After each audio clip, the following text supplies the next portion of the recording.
Thinking Gamer here, and I've been thinking. So, we got this Rachel Dolezal person who's trans black. We got this Bruce Caitlyn Jenner that's, I guess, a woman now. And so, is all this trans stuff really good, or is this actually an assault on whatever you're transitioning to? Well, let's take a look at this here for a moment, because this is definitely something worthwhile. Bruce Jenner is saying now, because he had his genitals mutilated, that he is now a woman. He's saying he had surgeries and now he is a woman, not a man anymore. But is he really a woman? Let's look at some aspects of femininity here. First up, let's take a genetic look here. Something that you cannot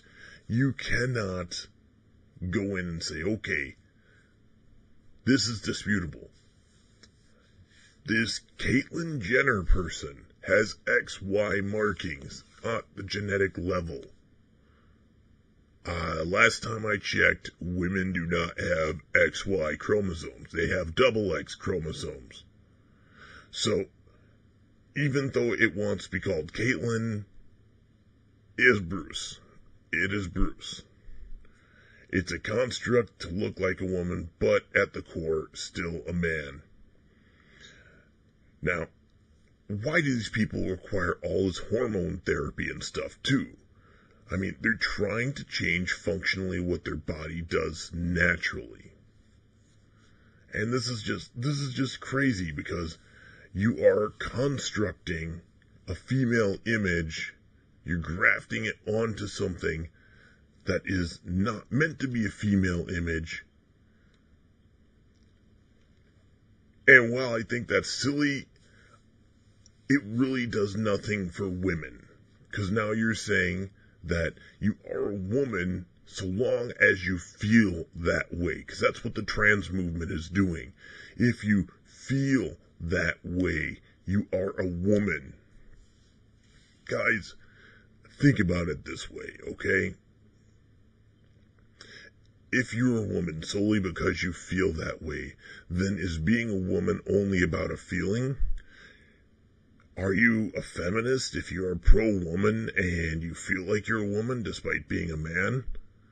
Last I checked, the only ones that actually have the capability of choosing to be male or female are hermaphrodites, and they are very rare experiences. It's very rare you have someone born with both genitalia. But that said, though, this whole Caitlyn Jenner thing, I actually, to my shame, agree with the feminists, because they make good points here. You're redefining women, and you're taking what it means to be a woman, and what it means to grow up and have all the experiences of a woman, and you're devaluing all of that. You're saying that, hey, we don't need to worry about this.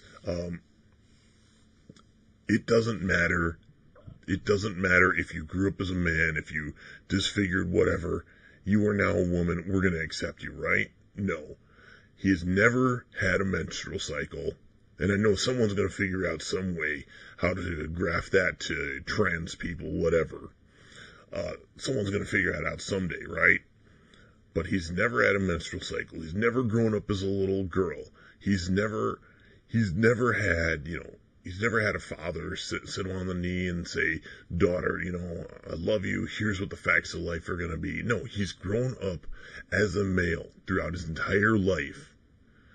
But now, just because he feels like a woman, he's apparently a woman. He has no experience or credentials that would qualify him as a woman. So, it really does devalue what it means to be a woman when you start saying that, hey, these trans people now are women solely because they feel like it. I mean, if I want to feel like a Chevy truck, I can't go vroom vroom and run in the street. Just because you feel some way doesn't make you that. And to start acknowledging something that is not to the full definition of what it means to be it, you're basically devaluing it. And so, this is Bruce. This is not Caitlyn. This is just Bruce. But let's look at Rachel Dolezal. She's blonde hair, blue hide, looked like she could have come out of Hitler Youth or something. And she basically is black now. And no, I'm not making a Nazi comparison, but she fits the race of what they were looking for if you look at her earlier pictures. And she's black now. Okay. While I disagree with the segregation that currently exists in society, let's look at this one for a moment though. If you are African American, growing up in the U.S. populace, there are different experiences that you will have. Different, that is, than a person who grows up in, say, who grows up as a white person. Now, depending on where you're at, in some inner cities and whatnot, they look at African Americans because if statistics do the talking, there's higher crime rates, stuff like that happen. And so people like that get looked at differently because of, just do the math here. I'm not saying to discriminate, but do the math. And so this Rachel person is saying, well, I can take and I can pull the switcheroo, say, hey, I'm black now, and go through life as a black person. She fooled a number of people, but realistically doing that, it does devalue. I would rather have her as a white person at the top of the NAACP helping black people than have her playing black, trying to be a black person. We used to call those people wiggers back in the day because they wanted to be, they wanted so desperately to be black and they just weren't. Y'all are born a certain way. Stick with the way you're born. If you want to change stuff, maybe it's a change inside that needs to happen.